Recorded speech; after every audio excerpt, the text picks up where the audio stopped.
prove worth your telling, whether as learned bard or gifted child. To it all lines or lesser gods belong, that startle with their shining such common stories as they stray into. Is it of trees you tell, their months and virtues, of strange beasts that beset you, of birds that croak at you the triple will, or of the zodiac and how slow it turns below the boreal crown, prison of all true kings that ever reigned? Water to water, arc again to arc, from woman back to woman, so each new victim treads unfalteringly the never-altered circuit of his face, bringing 12 peers as witness both to his starry rise and starry fall.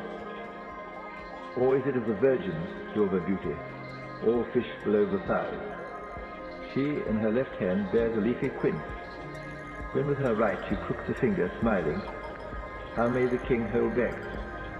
Royally then he barters life for laugh. Or of the undying snake from chaos hatched, whose coils contain the ocean, into whose chops with naked sword he springs, then in black water, tangled by the reeds, battles 3 days and nights, to be spewed up beside her scalloped shore. Much snow is falling, winds roar hollowly, the owl hoots in the elder. Fear in your heart cries to the loving cup. Sorrow to sorrow, the sparks fly upward. The log groans and confesses, there is one story, and one story only. Dwell on her graciousness, dwell on her smiling. Do not forget what flowers the great boar trampled down in ivy time. Her brow was creamy as a crested wave, her sea blue eyes were wild, but nothing promised that is not performed. Look forward, truant, to your second childhood. The crystal sphere discloses wallpaper roses, nasally repeated in pink and bronze, their bunches harbouring elusive faces, under an inconclusive, circling, spidery, ceiling craquelure. And by the window frame, the well-loathed, lame, damp-patched, cross-patched, sleepless Elphalina, who, puffed to jam size, waits jealously till children close their eyes. The impartial law enrolled a name for my especial use. My rightness would rest the same, whether I puffed it into fame or sank it in abuse.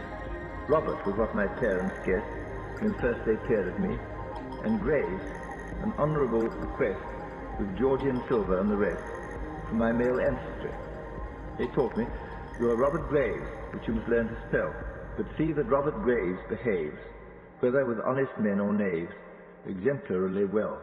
Then, though my eye was always I, illegal and unknown, with nothing to arrest it by, as will be obvious when I die and Robert Graves lives on, I cannot well repudiate this noun, this natal star, this gentlemanly self, this mate so kindly forced on me by fate, time, and the registrar, and therefore hurry him ahead as my ambassador to fetch me home my beer and bread, or commandeer the best green bed, as he has done before. Yet understand, I am not he, either in mind or limb. My name will take less thought for me, in worlds of men I cannot see, than ever I to him.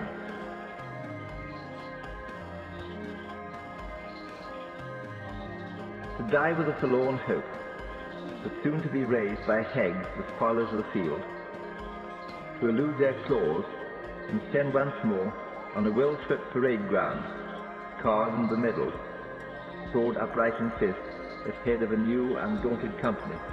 Is this joy? To be doubtless alive again, and the others dead? Will your nostrils gladly savour the fragrance, always new, of a first hedgerow? Will your ears be charmed by the thrush's melody, sung as though he had himself devised it?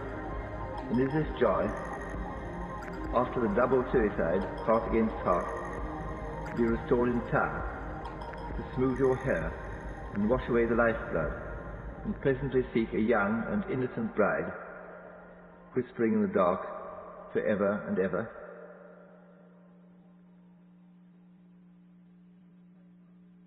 Looking by chance in at the open window, I saw my own self seated in his chair, with gaze abstracted, furrowed forehead, unkempt hair.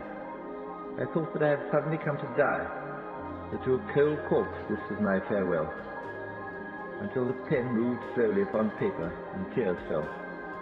He had written a name, yours, in printed letters, one word on which bemused lit a paw.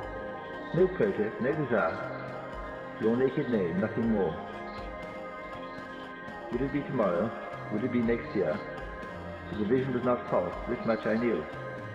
And I turned angrily from the open window and gasped at you. Why never a warning, either by speech or look, that the love you cruelly gave me could not last? Already it was too late.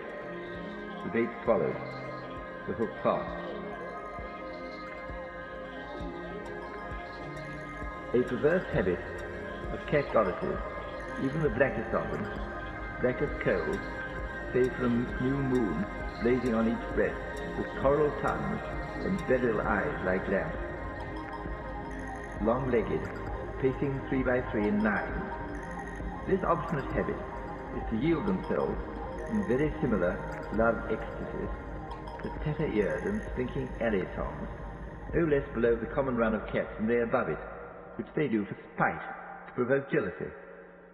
Not the least abashed by such gross-headed, rabbit-coloured litters, as soon they shall be happy to desert.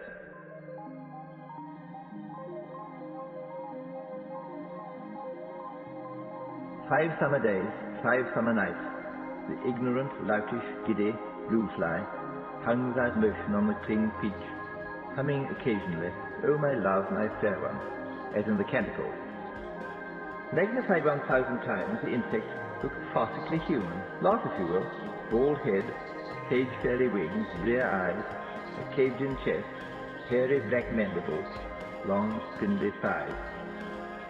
The crime was detected on the 6th day. What then could be said or done by anyone? It would have been vindictive, mean, and whatnot, to spot that fly for being a blue fly, for the bought of a peach. Is it fair either to bring a microscope to bear on the case, even in search of truth? Nature, doubtless, has some compelling cause to glut the carriers of her epidemic, nor did the peach complain.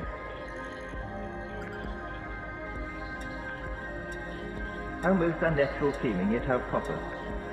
To see like a cat with fur rubbed the wrong way, as the sirocco with its furnace flavour dashes at full tilt around the village, from every which way, hot as a 2-buck pistol, stripping green olives from the blown-back boughs, scorching roses, blowing sand in the eyes, while slanderous tongues in the small cafes and in the tightly shuttered granite houses clack defamation, incite and invite knives to consummate their near murders. Look up. A great grey cloud broods nonchalant on the mountain top 900 feet above us, motionless and turgid, blotting out the sun, and from it sneers a supercilious devil, mere local wind, no messenger of mine.